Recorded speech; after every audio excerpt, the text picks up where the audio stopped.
Dabar pereiname prie Niujorko. Niujorko naujoji pirmoji ponia atsidūrė augančio skandalo centre ir jūs tiesiog negalite to sugalvoti. Rama Duvadži, naujai išrinkto mero Mamdanio žmona, šią savaitę kartu veda išparduotas moterų dvasinės rekolekcijas, skirtas pagerbti mergelę Mariją, Prancūzijos Viduržemio jūros saloje Korsikoje, kurios dalyvės apibūdino kaip palestinietę moterį gimdančią okupacijos sąlygomis.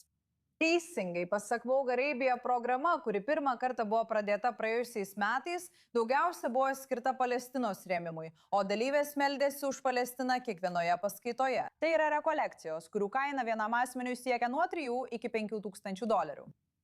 Viena Brandut moteriai, kuri pagal viešai prieinamus mokesčių deklaracijų duomenis pernai uždirbo vos daugiau nei 10 tūkstančių dolerių.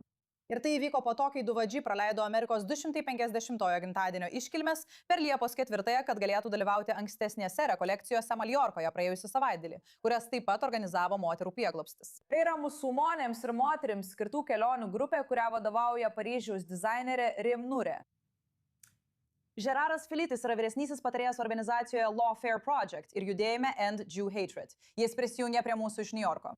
Žerarai, žinote, Duvadži patiko įrašai šlovinantis Hamas, organizacija, kuri yra pripažinta teroristinė. Dabar jį dalyvauja rekolekcijose, kuriuose aukos skiriamos organizacijoms kaltinamoms ryšiais su Hamas. Žinome, kad per praėjusių metų renginį kiekvienam dalyviui buvo įteikta rankų darbo kefija, kurią sukūrė Niujorke gyvenanti palestiniečių dizainerė Sara Musa. Jis 100% pelno gauto iš kai kurių pasirinktų kefijų modelių pardavimo skiria Palestinos Raudonojo pusmėnulio draugijai ir Palestinos vaikų pagalbos fondui. Abi šios organizacijos buvo kritikuojamos dėl tariamų ryšių su Hamas.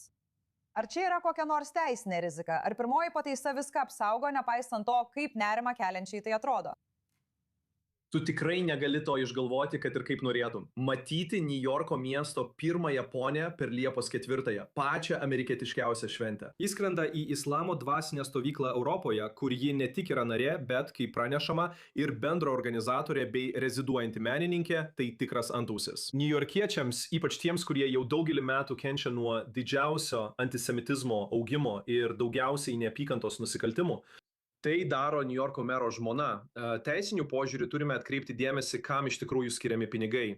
Jei pinigai yra sekami ir patenka į teroristinės organizacijas, kurios yra įtrauktos į JAV vyriausybės sąrašą, tuomet pagal federalinę teisę tai gali reikšti galimą kaltinimą dėl materialinės paramos.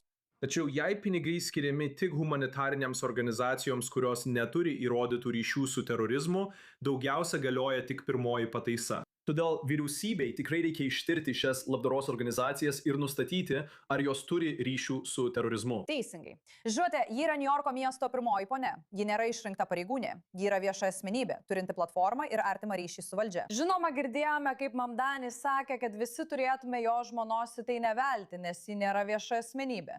Taip jis vertina šią situaciją. Bet žinote, klausimas yra toks, ar būti pirmąją ponę sukuria kokį nors atskaitomybės mechanizmą? Arba žinote, ar tai iš tikrųjų yra tik politinis ir reputacinis klausimas, o ne teisinis? Tai labiau politinis klausimas nei teisinis. Mes suprantame, kad ji nenaudoja miesto lėšų ir kad ji nesinaudoja miesto suteikta apsauga. Taigi iš finansinės pusės tai nėra atskaitomybės klausimas, tai iš tikrųjų yra įvaizdžio problema. Tai žmogus, kuris per Amerikos šventę nusprendžia nešvęsti Amerikos. Ir tai tikrai siunčia žinutę niujorkiečiams, visiems amerikiečiams. Atminkite, Mamdanis labai gerai išmano žiniasklaidą. Viskas, ką jis daro, yra nukreipta į tai, kad būtų perduota žinutė. O žinutė čia yra ta, kad jo žmona nepalaiko Liepos 4-osios, vietoj to ji palaiko islamo šventes Europoje. Tai jos teisė, bet įvaizdis čia yra siaubingas. Žinote, kaip miestas, kuriame gyvena didžiausia žydų diasporos bendruomenė už Izraelio ribų, kaip manote, kokia yra Niujorko vadovybės pareiga šiai bendruomeniai šiuo metu? Pareiga yra stovėti kartu su bendruomenė prieš neapykantos nusikaltimus. Pareiga yra pasmerkti terorizmą.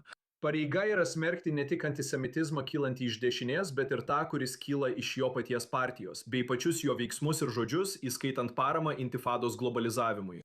Taigi jo pareiga yra ginti žydų kilmės Niujorko gyventojus, taip pat kaip ir visus kitus Niujorko gyventojus. Ir neberemti dalies prieš mažumos bendruomenę nukreiptos neapykantos. Gerai, Žerardai, labai dėkoju, kad prisijungiai prie mūsų ir pateikiai šią analizę. Tiesiog neįtikėtina istorija.